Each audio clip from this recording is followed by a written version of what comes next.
Hey everybody, this is Christine Thompson, and I wanted to give you all my testimony about the first time that I ever paid tithe. I am used to speaking in front of large groups and all that stuff, but I'm used to it being a little bit more formal. I'm not used to getting up and speaking from the heart in a large group. I'm better with one-on-one. But this is something that I tell other people and I talk about it often, but I don't think I ever told the church this. So this is this is my personal testimony. I had been going to New Heights Seventh Adventist Church, in Jackson, Mississippi. I was probably going for off and on for maybe a year. I wasn't involved in anything. I just would go and I would sit all the way in the back of the church. That way I had an easy exit. When I came in, I would throw a little bit of money in the offering plate. I really came to church because I loved the choir. That's what kept me going back. When I would come in, I would just hear, they sound so good. And I am a music girl. I love music, grew up on it. And so that's what attracted me to come into the church. I just came just to hear them sing. Sometimes I would just hear them sing and leave before the sermon started. But anyway, I have been hearing people talk and tell their testimonies of paying tithe. I had never paid tithe myself since I have been an adult, when I was making real money. And I was on salary, so I was making pretty good money. And we're not talking about, $30, $40. When you're talking about 10%, you're talking about, $400 or more. That's a chunk. That's a huge commitment. But anyway, I have been listening to people talk about it, and it's something I have been thinking about. Of course, I grew up in the church, so I know about it, and I know that that's what you're supposed to do, and yeah. It's easier said, but it's different when it's you, and it's your life, and when your values and your faith is tested. You don't really know what you believe until you're actually tested. So, and this is me coming back into the church. I hadn't been in the church in probably over 10 years. So anyway, I was having some financial issues. I had a lot on my plate. I had to pay a lot of bills. And I do have a husband, and he is wonderful. He's a great provider, but there were some bills I was responsible for and some he was responsible for. Well, one day I decided, I had been listening, and I believe that we are supposed to give back. And I decided this week, you know what? I don't know. This is a big chunk. I don't know how I'm going to be able to get this money back to finish paying these bills, but I'm going to pay it. I had cash, I'm sure, because I hate writing checks. I made a very large, one of my largest, don't say that. It's not large to everybody else, but it was large to me because it was a big deal for me. I paid my tithe, and I paid the full 10%. And I just was like, I don't know. That money was actually bill money. But I said, you know what? I'm going to go ahead and pay it anyway. I paid it, and I felt better. I felt pretty good. I had stuff I was behind on, but, I was like, well, whatever. I had been paying every month. I was like robbing Peter to pay Paul. So I'm steady trying to catch up with my different stuff. I decided to pay it, and I headed home. I didn't say anything about it, didn't tell anybody, didn't even talk about it. By the time I had gotten back home from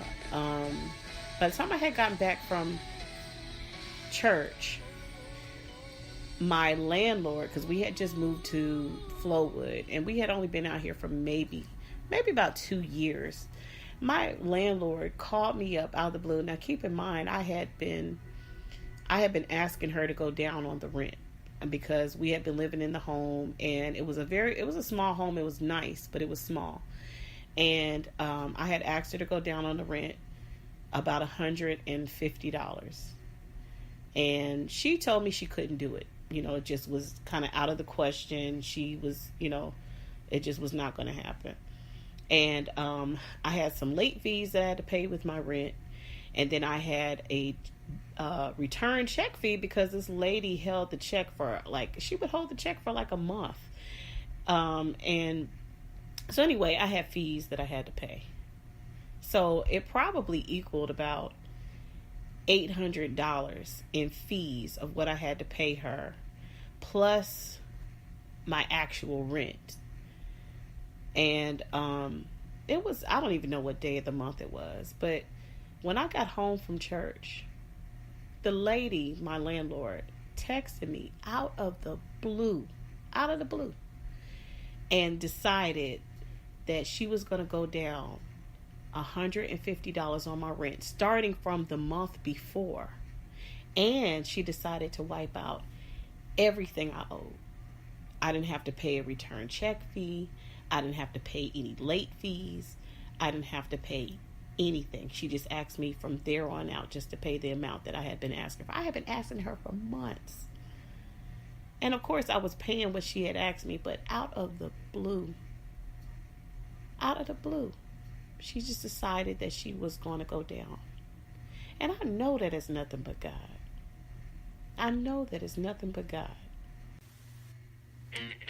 Alright, so after that happened, I couldn't believe it. I was shocked. I was like, wow, this stuff really works.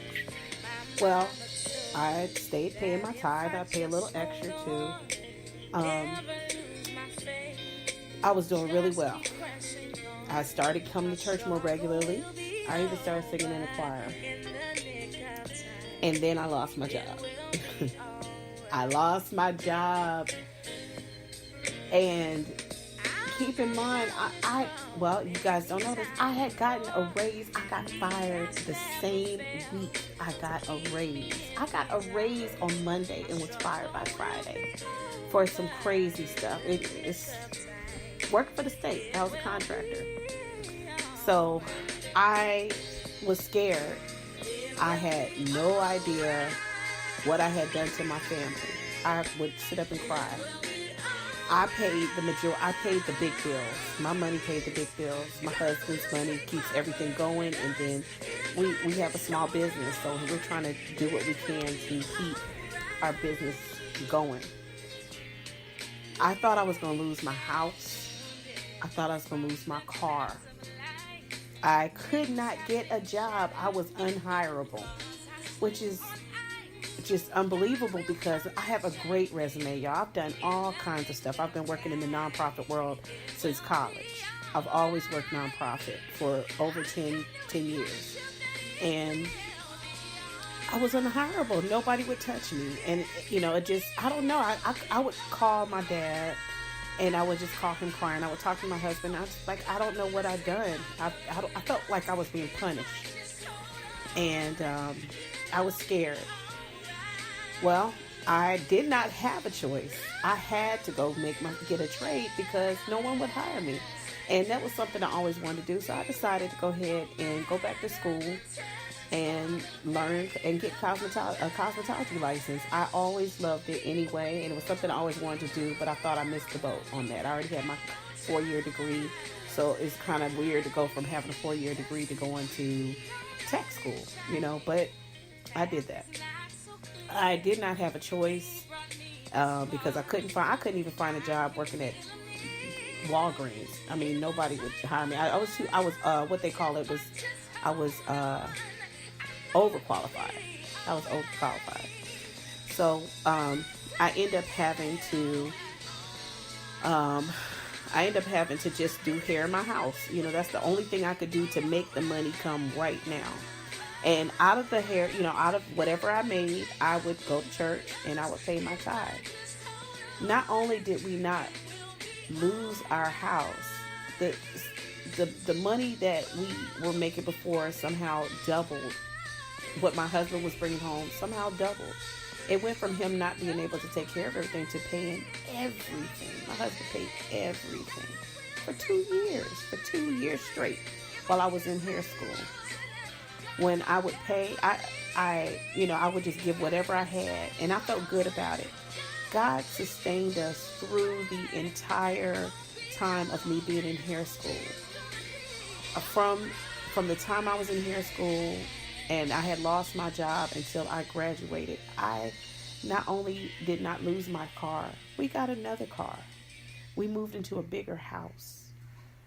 We went from a 3-bedroom to a 4-bedroom, so all my kids had their own room, a bigger backyard. We were just blessed in so many ways, and that's because I stayed faithful to God, and He is faithful.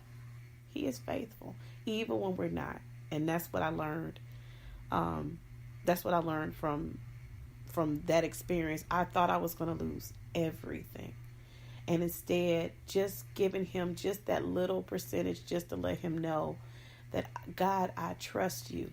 When He says, prove me now, He's daring you to prove Him. Tell me I'm not going to be able to take this and make it better because you trusted me and you did what I said. And that's exactly what I did. And from that, He has kept us. He has kept my family. And I'm very, I'm a public person, but then I'm a private person. But this is something that I don't mind talking to people about. And I do tell people about it. I'm just not big on doing it on the big stage. But God has sustained our family. And He's been faithful even though I was horrible. Even though I was not faithful. Even though my kids didn't grow up in the church like they should have, because I wasn't there. And I thank God for His ability to look beyond all of our faults. He looked beyond everything I had going on, and He saw what we needed. He saw what my family needed, and He did not drop us. He did not say, nope, you weren't going to church. Nope, you weren't paying tithe. Nope, you weren't doing any of that stuff, so therefore you're suffering. He's a good God.